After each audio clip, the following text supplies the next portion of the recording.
Alors, ce qui nous attend au menu ce matin, c'est assumer sa faiblesse, Thérèse l'a osé.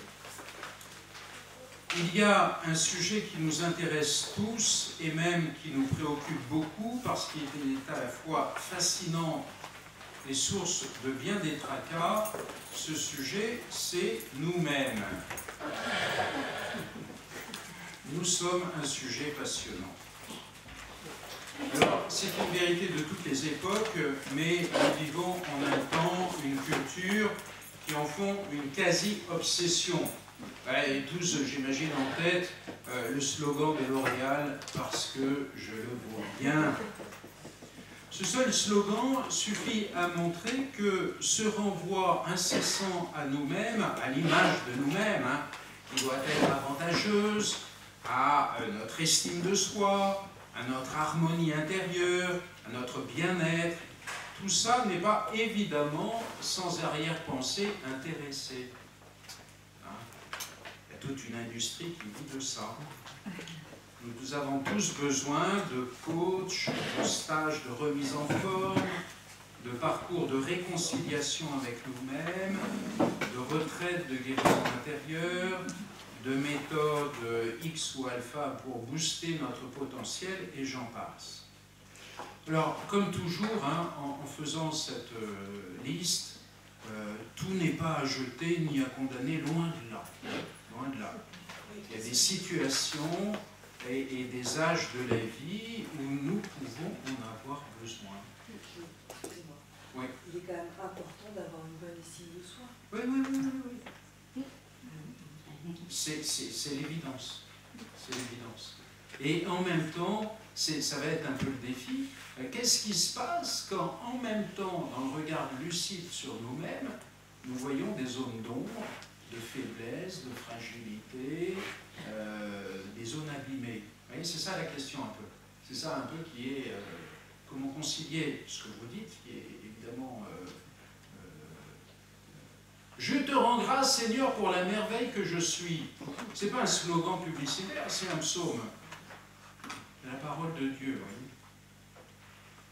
Donc, et en même temps, qu'est-ce que je fais quand, en vérité, je me reconnais pécheur, etc. Oui. Donc, on est bien d'accord.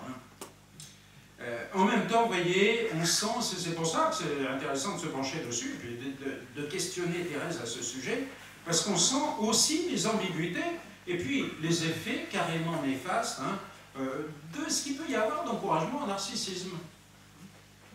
Ça en fait partie aussi. Alors, Thérèse a-t-elle quelque chose à nous dire sur ce souci, en soi légitime, de nous-mêmes? Alors, on va voir que, comme toujours, la réponse qu'elle nous donne, elle est nuancée, elle comporte des points différents, complémentaires. Donc, on l'écoute. Alors, la première chose qu'elle a à nous dire, c'est l'infini du désir. Alors, c'est un premier point très rassurant, c'est que Thérèse, comme nous, a le désir de réussir sa vie. Enfant, elle voulait ressembler à Jeanne d'Arc. Et écoutez ces confidences de son enfance. Je sentais en mon cœur le désir et le courage de l'imiter. Il me semblait que le Seigneur me destinait aussi à de grandes choses. Quand même, vous voyez, il me semblait que le Seigneur me destinait à de grandes choses. Alors, plus tard, elle va réorienter ses désirs, mais ne rien perdre de l'élan, et de ce désir de grand. Elle est magnanime, vous voyez. Elle a vraiment elle se sent, et ça c'est vraiment une signature divine, vous voyez, elle se sent appelée à de grandes choses. Il y a du souffle, voilà, il y a de la grandeur, il y a de l'ambition dans sa vie. Je vous cite donc toujours les manuscrits autobiographiques. Je pensais que j'étais né pour la gloire. Je pensais que j'étais né pour la gloire. Et cherchant le moyen d'y parvenir, le bon Dieu me fit comprendre, non pas que mes désirs de gloire étaient orgueilleux et tout ça à balayer, non pas du tout, me fit comprendre que ma gloire à moi ne paraîtrait pas aux yeux mortels, qu'elle consisterait à devenir une grande sainte. Excusez-moi, il faut être gonflé pour écrire ça. Mais ça ne se fait pas d'écrire des choses pareilles. C'est orgueilleux. Non, non, non, elle l'assume. Ce désir, alors écoutez la suite parce que c'est extraordinaire la suite. Ce désir pourrait sembler téméraire si l'on considère combien j'étais faible et imparfaite et combien je le suis encore après 7 ans passés en religion au Carmel. Donc vous voyez, à la fois ambition, sentiment, conscience d'être appelé à de grandes choses et lucidité. Lucidité.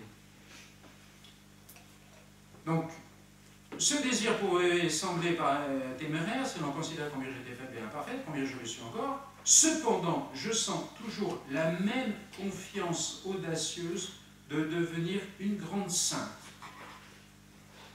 Alors, j'arrête là la citation, on va la reprendre un peu plus loin. Donc, vous voyez, Thérèse, c'est l'infini du désir. Quand on la fréquente un peu, on s'aperçoit qu'elle met de l'infini partout. Vous avez une très belle histoire à ce sujet. Nous sommes en juin 1895, donc 2 ans avant sa mort, et Thérèse rédige une prière très importante. C'est ce qu'on appelle son acte d'offrande à l'amour miséricordieux, une prière qu'elle a faite d'abord pour elle, mais dans laquelle elle veut entraîner ses novices. Et donc, Saint Prieur lui dit, bah, quand même, vous pouvez faire réciter cette prière, on va la faire vérifier par un théologien. Et c'est une prière très profonde, vous voyez, qui dit un peu le cœur de Thérèse, dans laquelle Thérèse constate que Dieu ne trouve pas assez de cœurs qui s'ouvrent assez à lui. Vous voyez, c'est pas des cœurs. Ce que Dieu cherche d'abord, c'est pas des cœurs généreux au sens de cœurs qui sont prêts à faire plein de choses pour lui. Ça, évidemment, c'est important. Mais avant tout, ce qu'il cherche, c'est des cœurs qui lui ouvrent pleinement la porte pour qu'il puisse donner tout l'amour qu'il porte en lui. Vous voyez, comme souvent, elle renverse un peu des perspectives. Nous, on penserait un petit peu spontanément, vous voyez, une prière dans laquelle « Seigneur, je t'aime, je vais tout faire pour toi, je vais tout donner, tu vas voir et tu vas voir. » Non, c'est « Seigneur, je vois tout l'amour qu'il y a en toi, et que tu ne peux pas donner parce que très souvent, on n'est pas assez confiant en toi, pas assez abandonné, pas assez certain, convaincu de ta miséricorde.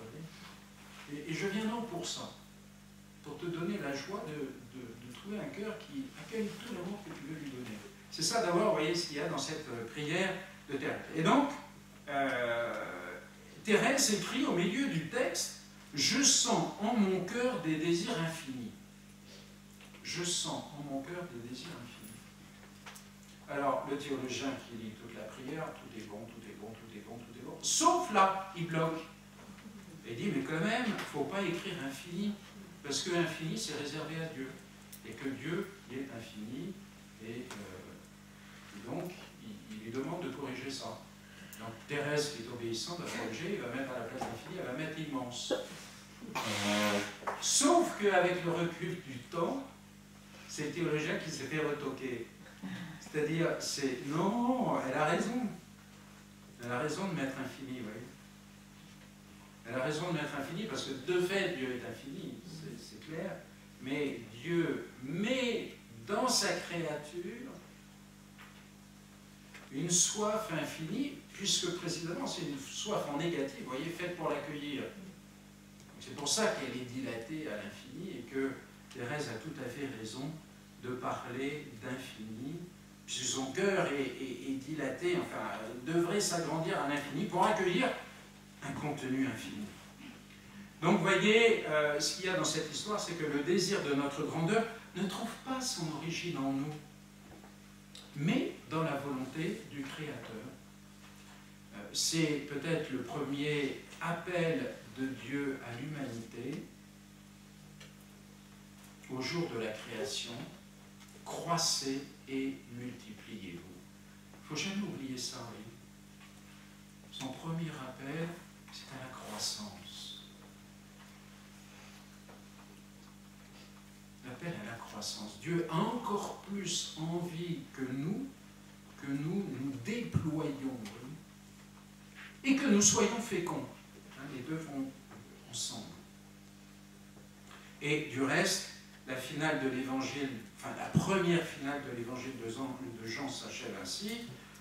Il y a beaucoup d'autres signes que Jésus a fait en présence des disciples qui ne sont pas inscrits dans ce livre, mais ceux-là ont été écrits pour que vous croyiez que Jésus est le Christ, le Fils du Dieu vivant, et pour qu'en croyant, vous ayez la vie. Sous-entendu, vous l'avez déjà, mais pas encore à la mesure de ce que Dieu veut vous donner. Donc, c'est peut-être une première invitation que nous fait Thérèse, c'est interroge tes désirs. Interroge tes désirs. Ne sont-ils pas trop étriqués, trop petits, trop terre à terre, trop mesquins? Souvenons-nous de ce qu'elle nous dit. Je pensais que j'étais né pour la gloire, et cherchant le moyen d'y parvenir, le bon Dieu me fit comprendre que ma gloire à moi ne se paraîtrait pas aux yeux mortels, qu'il consisterait à devenir une grande sainte. Bon, c'est tout simplement la traduction de l'Évangile.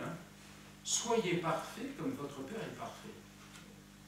C'est un verset facilement qu'on évacue parce que, oh, quand même, enfin, non, on dirait, bon, enfin, non, on n'y arrivera pas.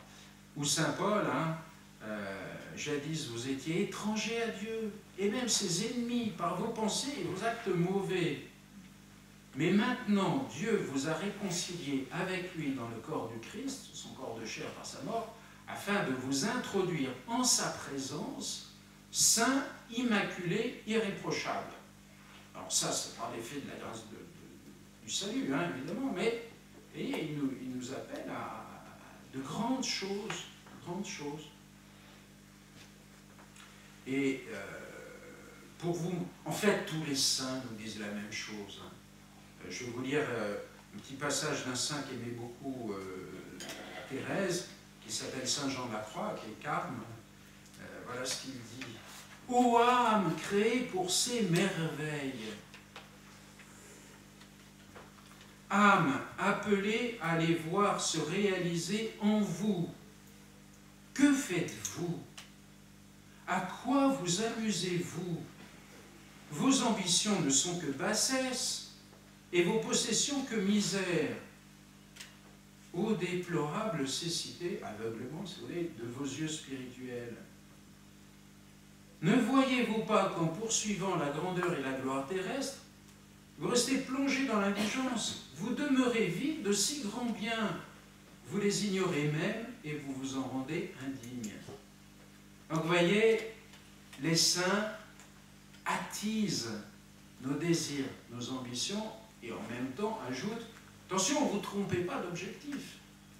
N'allez pas chercher dans des réalisations terre à terre ce que vous trouverez ailleurs. Et c'est vrai, vous voyez, c'est une tentation réelle de stériliser nos ambitions. Et c'est vrai que souvent, quand on lit les saints, on dit, bah, enfin, c'est pas pour moi, c'est stratosphérique, c'est la mystique, c'est des grandes envolées, c'est hors sol, etc. etc. Sauf qu'avec des réponses pareilles, ben, on risque d'arriver, vous voyez, à une église non seulement sans vigueur ni élan, mais qui petit à petit, vous voyez, prend goût à la médiocrité. Je veux dire ça en positif. Regardez un petit peu dans votre vie la reconnaissance que vous avez, que j'ai, que nous avons envers des personnes qui ont été pour nous des témoignages de sainteté. Et au contact desquels on s'est dit « Ah non, je ne peux pas en rester là. » Ah ben ils y arrivent. Ou ceux qui vivent beau. C'est attirant, vous voyez, ils nous tirent vers le haut. Ils nous tirent vers le haut. Et ils réveillent en nous quelque chose, vous voyez. à leur contact, à leur proximité, il y a quelque chose en nous qui s'ébroue un peu, vous voyez.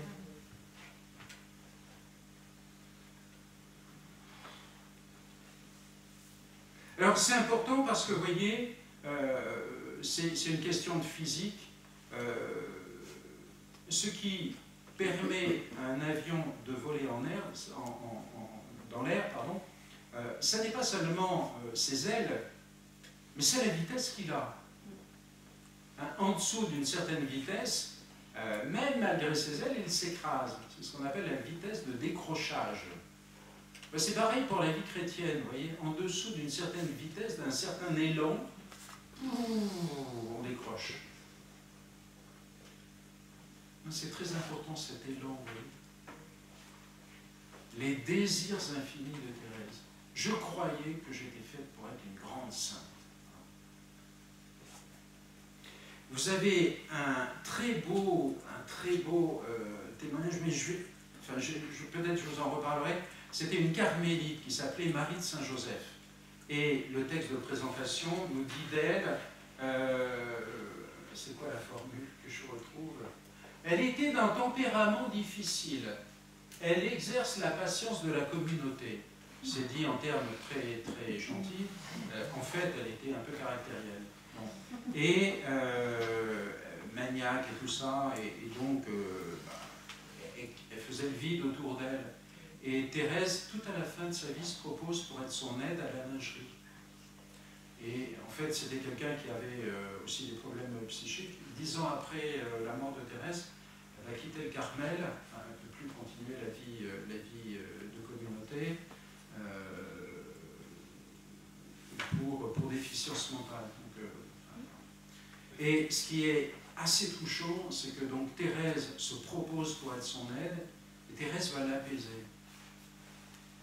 Thérèse va prendre le temps de la comprendre, vous voyez, supportant d'être avec elle et toutes ses manies et tout ça et tout ça et tout ça, et son tempérament volcanique, enfin bref, elle va la supporter et la comprendre et finalement réussir à trouver un langage qui l'atteigne. Et on a, dans les 2 dernières années de la vie de Thérèse, ces 6 ou 7 billets ou textes qu'elle lui écrit. Et on voit combien l'autre est vraiment soutenu par Thérèse.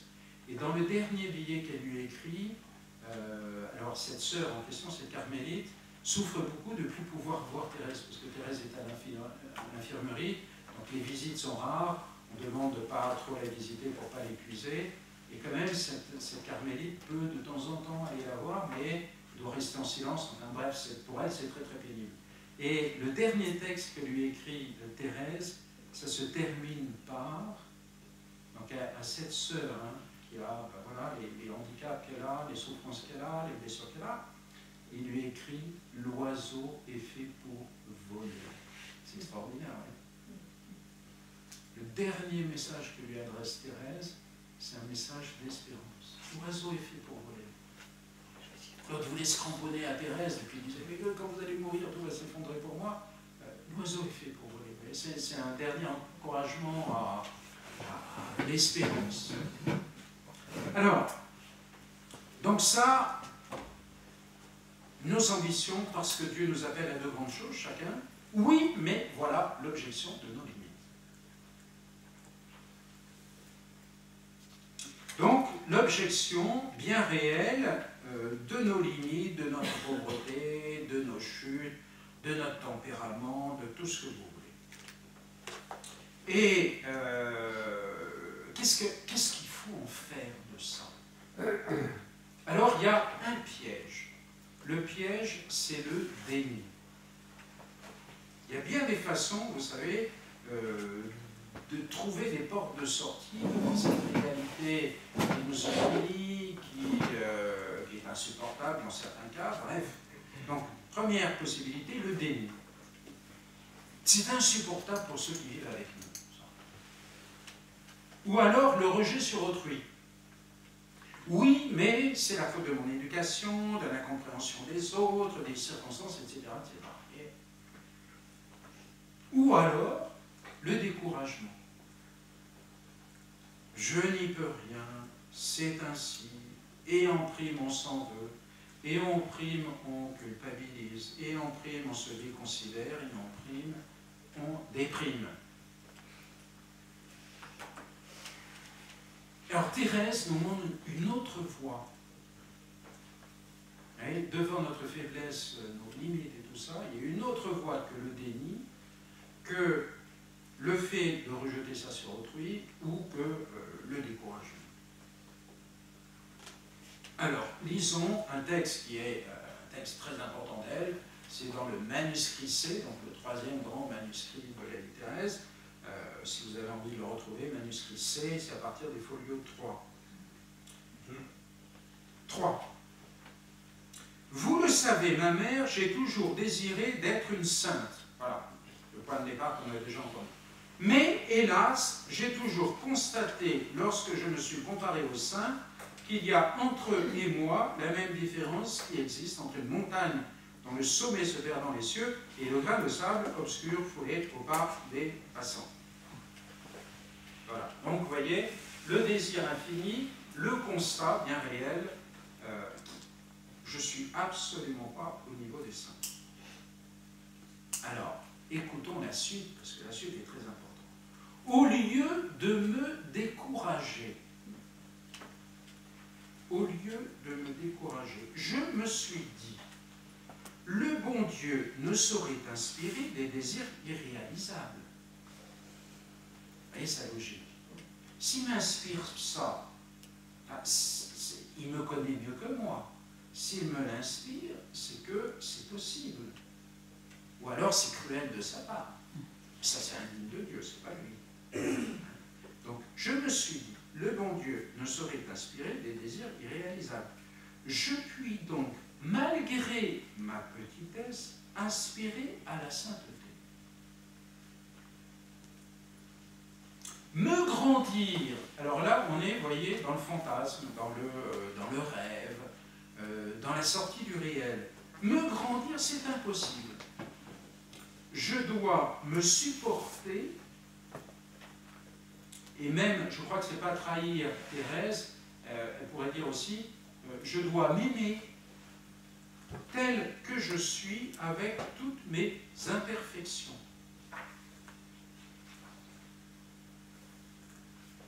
Mais je veux chercher le moyen d'aller au ciel par une petite voie bien droite, bien courte, une petite voie toute nouvelle. Alors, c'est là où il y a une digression, si vous voulez, sur les inventions du monde moderne. Elle a découvert, en allant à Paris, l'ascenseur, et elle dit, mais est-ce qu'il n'y a pas aussi, au plan spirituel, une sorte d'ascenseur? Je suis trop petite pour monter le rude escalier de la perfection. Je voudrais donc trouver un ascenseur pour m'élever jusqu'à Jésus. Alors, elle cherche dans l'Écriture, c'est vraiment son réflexe, hein, l'indication de l'ascenseur objet de mon désir. Et j'ai lu ces mots sortis de la bouche de la sagesse éternelle, « Si quelqu'un est tout petit, qu'il vienne à moi. » Alors je suis venu, devinant que j'avais trouvé ce que je cherchais, et voulant savoir, ô mon Dieu, ce que vous feriez au tout petit qui répondrait à votre appel, j'ai continué mes recherches, et voici ce que j'ai trouvé. Comme une mère caresse son enfant, ainsi je vous consolerai. Je vous porterai sur mon sein, je vous balancerai sur mes genoux. C'est Isaïe. Ah, jamais paroles plus tendres, plus mélodieuses ne sont venues réjouir mon âme. L'ascenseur qui doit m'élever jusqu'au ciel, ce sont vos bras, ô Jésus. Pour cela, je n'ai pas besoin de grandir. Au contraire, il faut que je reste petite, que je le devienne de plus en plus. Alors, qu'est-ce que ça veut dire, ça? Ça veut dire que dans cette marche vers la croissance, vers la sainteté, vers la réalisation de mes immenses désirs, je ne dois pas d'abord compter sur ma générosité, mon courage, ma bonne volonté, l'énergie que je trouve en moi, mon expérience, mes talents, mes qualités, etc., etc. Mais je ne peux compter que sur la grâce du Seigneur.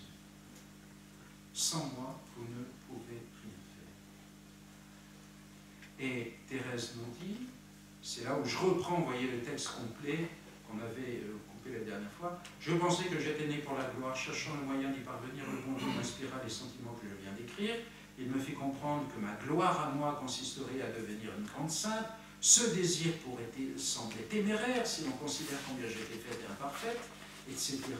Mais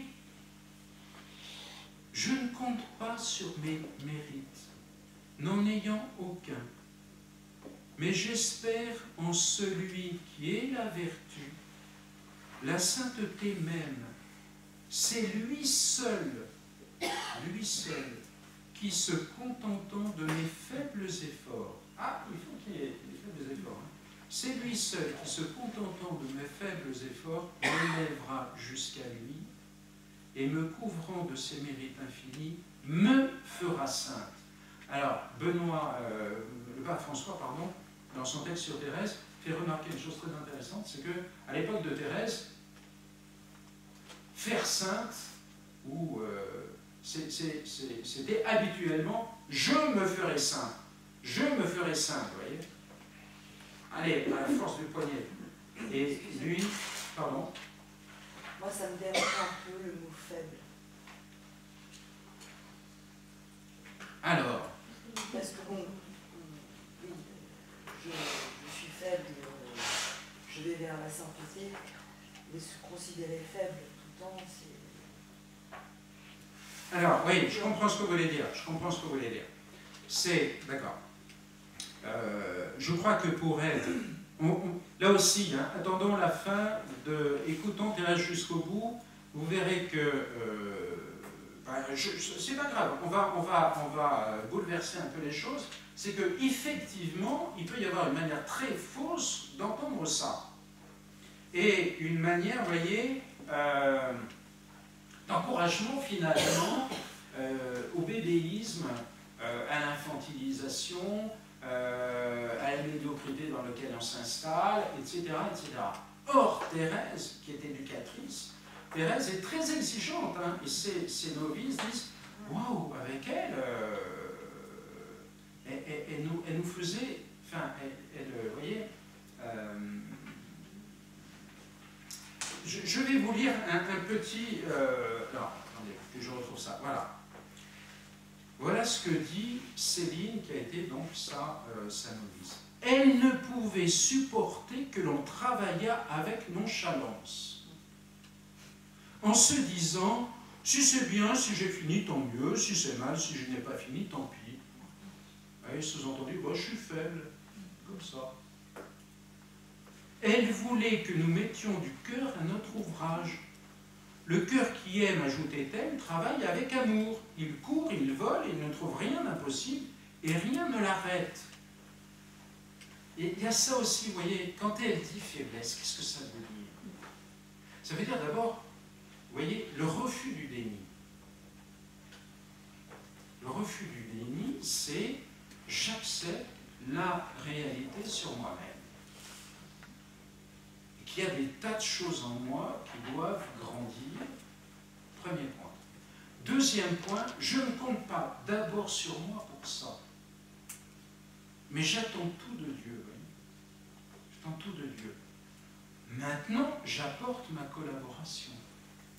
Vous voyez, il y a des ordres dans la chose. J'apporte ma collaboration. Vous voyez, là je fais une petite parenthèse, mais très souvent, hein, on apporte, quand on est insupportable sur certains points, et notamment dans la vie avec les autres, avec nos proches, hein, et on a facilement l'excuse de « Ah mais c'est mon tempérament ». C'est comme ça, c'est mon tempérament. Donc je suis, je sais pas, je suis vindicatif, je suis jaloux, je fais une crise pour rien du tout, je suis paresseux. Ah mais c'est mon tempérament. Mais Thérèse nous dirait, bon, il y a le tempérament inné, effectivement, il y a des choses qui sont des traits de tempérament, si vous voulez. Ok, mais construis ton caractère. Mais le caractère, c'est sur la base du tempérament, l'exercice des vertus. Ça n'a pas disparu, hein, de l'horizon chrétien. l'exercice des vertus qui fait que, ben voilà, je vais travailler ce point. Je suis paresseux, ben je vais me secouer. Tempérament, tendance. Alors, le tempérament, oui, les tendances aussi, hein, le péché, mais voyez, déjà, au plan humain, voyez, ce travail des vertus. Travail des vertus. Comme le pianiste, hein, au début, ben, on fait ses gammes, c'est difficile, et puis de plus en plus, ben, ça devient aisé. Alors, il faut du temps, hein, et puis la répétition des efforts, mais petit à petit, ben, il y a des petites victoires sur nous. Un très bel exemple de ça, c'est Saint François de Sales. Saint François de Sales, on le présente comme le doux François de Sales, le bon François de Sales, etc. Il était, paraît-il, quand il était jeune, mais insupportable. C'était un volcan. Et puis, il a travaillé sur lui-même. Mais voyez, il y a un ordre dans les choses. Je ne compte que sur Dieu. Et je vais travailler, seconder sa grâce, oui. Mais voyez, c'est pas... peut-être ça vous paraît subtil, mais en fait, c'est très, très important. Sans moi, vous ne pouvez rien faire. Pas compter, vous voyez, c'était une vieille hérésie, ça, dans l'Église, qu'on a appelé le pélagianisme. Je vais me faire saint par moi-même. Alors, puis ici, quand même, je vais demander la bénédiction de Dieu. C'est beaucoup plus que ça, vous voyez. Hein? Alors, du coup, je retrouve mes... je vais retomber sur les cartes. C'est bon, ça.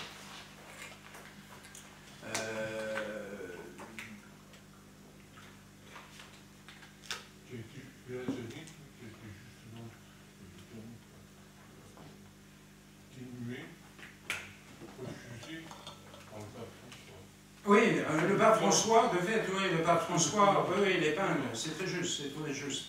Vous voyez, alors, je vous lis ce petit passage de Thérèse. Ah, si toutes les âmes faibles et imparfaites sentez que ce que sent la plus petite de toutes les âmes, l'âme de votre petite Thérèse, pas une seule ne désespérerait d'arriver au sommet de la montagne de l'amour, puisque Jésus ne demande pas de grandes actions, mais seulement l'abandon et la reconnaissance. Et de compter sur lui, la confiance en lui. Vous avez un binôme chez Thérèse, vous voyez, qui est défiance en nous-mêmes et confiance absolue en Dieu. Et ça marche. Ça rend audacieux. Hein. C'est la Thérèse qu'on a rencontrée hier déjà, quand elle reçoit sa mission de maîtresse des novices à 20 ans. Et qui ne va pas mettre en avant sa faiblesse en disant « Ma mère, vous n'y pensez pas, je ne peux pas, je n'y arriverai pas. Merci, je vous rends la tâche. » Non, elle accepte. Vous voyez, la confiance en Dieu peut rendre très audacieux. Voilà, je reçois l'appel à ça. Là, c'est la prière qui me demande cette fonction. Je reçois cet appel.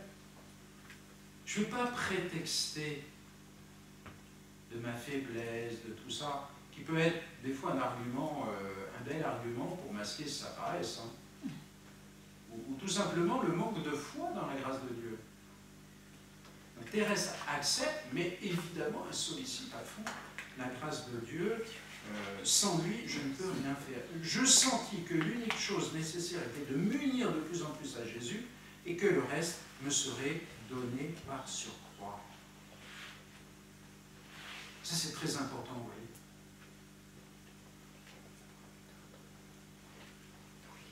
Donc,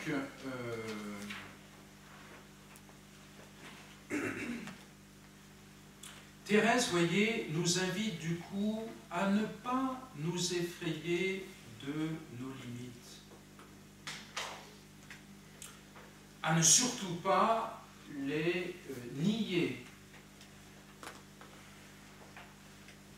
mais à les mettre en avant devant Dieu, vous voyez, à les mettre en avant devant Dieu. Pourquoi? Mais parce qu'il est miséricordieux, hein. Il est, souvenez-vous de l'origine du mot, hein, les entrailles maternelles. Les entrailles maternelles. C'est à l'origine du mot miséricorde, les entrailles maternelles. Donc les entrailles maternelles, enfin toute maman, excusez-moi, je parle vous me corrigerez si je me trompe, mais enfin, a priori, une mère, quand elle rencontre la fragilité chez un de ses enfants, quand elle rencontre un de ses enfants en situation de faiblesse, de maladie, qui a vraiment encore plus besoin d'elle, elle se précipite. C'est pas ça qui va la mettre à distance, au contraire. Il y a un besoin, il y a encore plus besoin de moi, et donc je vais y aller. Vous voyez, c'est un reflet, évidemment, de ce que Dieu vit en perfection, ça. Donc si je lui présente ma faiblesse, il va s'engouffrer, parce qu'il est miséricordieux. Je vous lis encore Thérèse, hein. C'est dans les derniers entretiens, donc vraiment le 7 août, on est, 2 mois avant sa mort. Qu'est-ce que je deviendrais si je m'appuyais sur mes propres forces? Qu'est-ce que je deviendrais si je m'appuyais sur mes propres forces? Je comprends très bien que Saint-Pierre soit tombé. Ce pauvre Saint-Pierre, il s'appuyait sur lui-même au lieu de s'appuyer uniquement sur la force du bon Dieu. J'en conclus que si je disais « Oh mon Dieu, je vous aime trop, vous le savez bien, pour m'arrêter à une seule pensée contre la foi », mes tentations deviendraient plus violentes et j'y succomberais certainement.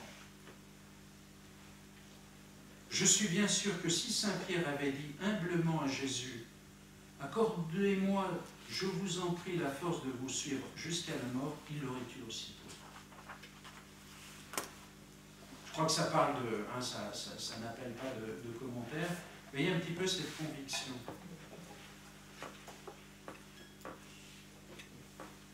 Chaque fois, vous voyez, qu'on met notre confiance en nous, et surtout qu'on perd ce réflexe de s'appuyer sur le Seigneur, parce que c'est ça surtout qui est dangereux, on va à la catastrophe. Et n'ayons pas peur, là, vous voyez, même de nos échecs, de nos chutes. Alors, il ne s'agit pas évidemment de s'y installer, hein, c'est pas ça, et de s'y complaire, mais que jamais, vous voyez, ce ne soit un motif pour nous couper du Seigneur en disant « Ah, après ce que j'ai fait, c'est trop grave, c'est foutu, quoi. » Au contraire, c'est parce que c'est grave et parce que ça révèle que y a en moi vraiment du travail à faire et un salut à appeler, que je dois me tourner encore plus vers le Seigneur. Donc, vous voyez, la pauvreté spirituelle, hein, c'est de ça, appelons-la comme ça, hein, la pauvreté spirituelle qui consiste à découvrir en nous notre fragilité, notre difficulté à faire le pas en avant, etc., etc. Il ne faut pas que ce soit non seulement un obstacle, mais au contraire un tremplin.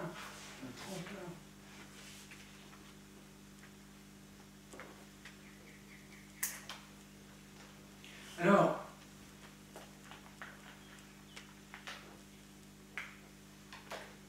du coup, Thérèse est douce avec elle-même.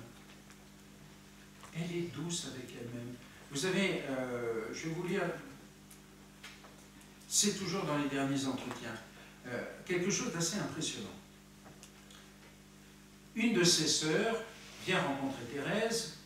En fait, son lit à l'infirmerie, c'était vraiment... il y avait un défilé permanent de sœurs qui théoriquement venaient pour consoler et entourer Thérèse et la soutenir, mais qui en fait se faisaient soutenir par Thérèse. Bon. Et donc l'une d'entre elles vient se lamenter de ses faiblesses, qu'elle n'arrive pas à faire ceci, qu'elle retombe dans cela, etc., etc. Et Thérèse lui répond ceci. « Il m'arrive bien aussi des faiblesses, mais je m'en réjouis. » Ouais. Mais je m'en réjouis. Par exemple, je serais taquiné d'une sottise que j'aurais dit tout faite. Je traduis en langage d'aujourd'hui. Je serais troublé et je resterai sans cesse, vous voyez, à ressasser une faute que j'ai faite, une maladresse que j'ai commise, même quelque chose qui a blessé un proche, etc. je serai taquiné d'une sottise que j'aurais dit tout fait. Alors je rentre en moi-même et je me dis, hélas, j'en suis donc encore au même point comme autrefois. Mais je me dis cela avec une grande douceur et sans tristesse.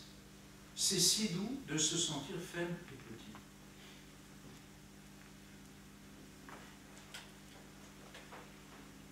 Je mets la vérité de ce que je suis sous le regard de Dieu, et je sais que ça va comme aimanter le tout de son amour et de sa musique. Ça va ouvrir tout grand les vannes de son amour pour moi. Et voilà ce qu'elle écrit dans une de ses dernières lettres, on est en juin 97. Parfois nous nous surprenons à désirer ce qui brille. Alors, rangeons-nous humblement parmi les imparfaits. Estimons-nous de petites âmes qu'il faut que le bon Dieu soutienne à chaque instant. Dès qu'il nous voit bien convaincus de notre néant, il nous tend la main. Si nous voulons encore essayer de faire quelque chose de grand, même sous prétexte de zèle, le bon Dieu nous laisse seuls. Tu veux te comporter comme un adulte qui n'a pas besoin autonome, ben je te laisse. Je te laisse. Tu te débrouilles par toi-même, ben vas-y. Je te laisse. Vous voyez ? Dès qu'il nous voit bien convaincus de notre néant, il nous tend la main. Si nous voulons encore essayer de faire quelque chose de grand, même sous prétexte de zèle, le bon Dieu nous laisse seuls, oui, il suffit de s'humilier, de supporter avec douceur ses imperfections. Voilà la vraie sainteté.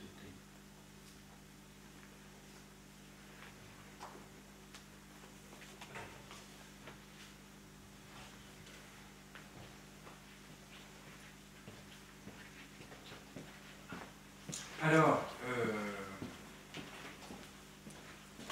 je termine. Parce qu'il peut y avoir un paradoxe, vous voyez, entre Thérèse, qui quand même est exigeante, et puis accepte pas, vous voyez, la médiocrité, consentie, vous voyez, dans laquelle on s'installe en disant « Oh, ben, le Seigneur va tout faire, etc. » Voilà un texte qui peut-être résout le paradoxe. Donc c'est à une de ces novices encore. Vous me faites penser au tout petit enfant qui ne sait pas encore marcher. Voulant joindre sa mère en haut de l'escalier, donc il est lui tout en bas, sa mère est en haut, il lève son petit pied pour monter la première marche. Bon, tous ceux d'entre vous qui sont parents et qui ont eu des tout jeunes enfants apprenant à marcher et essayant l'ascension de leur premier escalier, ça vous rappellera des souvenirs, vous voyez, tout à fait le topo. Hein. Bon. Donc vous me faites penser au tout petit enfant qui ne sait pas encore marcher. Voulant joindre sa mère en haut de l'escalier, il lève son petit pied pour monter la première marche. Peine inutile. Il retombe toujours sans pouvoir avancer. Eh bien, consentez à être ce petit enfant. Par la pratique de toutes les vertus, voyez, par la pratique de toutes les vertus, levez toujours votre petit pied pour gravir l'escalier de la sainteté. Vous n'arriverez même pas à monter la première marche. Mais le bon Dieu ne demande de vous que la bonne volonté. Bientôt, vaincu par vos efforts inutiles, il descendra lui-même et vous prenant dans ses bras, vous emportera pour toujours dans son royaume. Allez, c'est la mère qui craque de voir le petit qui essaye, sans arriver, et qui à un moment descend évidemment, le prend dans ses bras et d'un coup d'un seul lui fait monter tout l'escalier. Et le point final, ce sera comme toujours la reconnaissance. Ô Jésus, laisse-moi dans l'excès de ma reconnaissance laisse-moi te dire que ton amour va jusqu'à la folie. Comment veux-tu, devant cette folie, que mon cœur ne s'élance pas vers toi? Comment ma confiance aurait-elle des bornes? Et ça, on peut se le redire. Hein. Comment ma confiance aurait-elle des bornes? Ah, pour toi, je le sais, les saints ont fait aussi des folies. Jésus, je suis trop petite pour faire de grandes choses. Et de fait, hein, dans la vie de Thérèse, il y a de l'héroïsme, il y a vraiment de l'héroïsme. Il ne faut pas le balayer. Non, non, il y a vraiment de l'héroïsme. Mais c'est que de l'héroïsme à notre portée, vous voyez. C'est que de l'héroïsme à notre portée. Quand elle supporte cette sœur Marie de Saint-Joseph qui est insupportable et que plus personne dans le monastère n'arrive à en supporter, c'est de l'héroïsme. Et en même temps, je dirais, on vit tous des situations à peu près similaires. Des personnes difficiles à vivre. Ou des fois, la situation, c'est nous la personne difficile à vivre. Donc, Jésus, je suis trop petite pour faire de grandes choses. Et ma folie à moi, alors ça c'est important, et ma folie à moi, c'est d'espérer que ton amour m'accepte comme victime. Alors si le mot victime vous gêne, m'accepte comme réceptacle. On est quand même des enfants de Dieu, et enfin, nous sommes des enfants, moi je suis un enfant de Dieu, donc je suis, comment dire, nous avons des faiblesses, j'ai des faiblesses, mais j'ai aussi, je suis bonne. Mais Thérèse est tout à fait d'accord avec vous. C'est bien ça. Si vous voulez, c'est pas un regard dépréciatif. Thérèse n'est pas fâchée avec elle-même, au contraire. Elle va même jusqu'à dire, vous voyez, c'est pas... Il y a quand même en moi du bon, donc quand même, Seigneur, il faut... regarde ça, parce que quand même, je ne suis pas tout négatif. Non, Thérèse... Moi, j'ai tendance, par exemple, à regarder le négatif. Eh bien, regardez, Thérèse, je sais que tu m'aimes pour tout ce que je suis. Non seulement ce qui est bon en moi, mais même toute Thérèse est aimée de toi, je le sais. Et ce que je vais présenter devant toi, c'est une Thérèse dont toutes les vannes sont ouvertes, toutes les portes sont ouvertes, toutes les fenêtres sont ouvertes, pour accueillir l'amour que tu veux donner à Thérèse telle qu'elle est. Donc, avec le bon, évidemment, que tu as mis en elle, mais aussi ce que j'aimerais bien mettre sous le tapis, quoi. Même ça, vous voyez, c'est en ce sens que Thérèse va beaucoup plus loin que... il n'y a pas que du mauvais en moi, quand même. Regarde ça. Elle va beaucoup plus loin, vous voyez. Je suis aimé tel que je suis, vous voyez. Est-ce que nos limites sont aimées, enfin, sont acceptées par Dieu? Et voilà. Vous voyez, il faut la clé pour comprendre ça, c'est la miséricorde. Et la miséricorde, je redis, le mot par lequel la miséricorde entre dans la révélation de Dieu à l'humanité, c'est rachamim, les entrailles maternelles. Ce qui fait qu'une femme est mère. Vous voyez? Et je redis un petit peu, qu'est-ce qu'il y a dans la maternité? Il y a quelque chose, dans la maternité, sans ses limites humaines, hein, dans la maternité idéale, qu'est-ce qu'il y a? Il y a une relation qui est pour toujours. Jamais l'enfant ne cessera d'être l'enfant de sa mère. Alors, en tout cas, c'est pour Dieu. Voilà. C'est un amour indéfectiblement fidèle.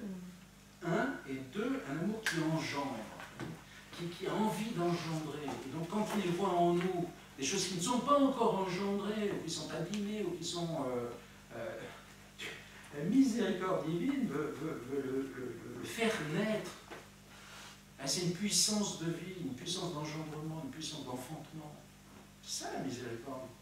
C'est pour ça que Thérèse n'a aucune crainte à présenter, vous voyez, sa faiblesse, sa misère, c'est tout ça. Au contraire, présente ça à Dieu, sa miséricorde. Pas que pour moi, vous voyez, pas pour aller, ah ça y est, je suis pas libre. Mais ouais, elle est d'abord pour lui faire plaisir, vous voyez.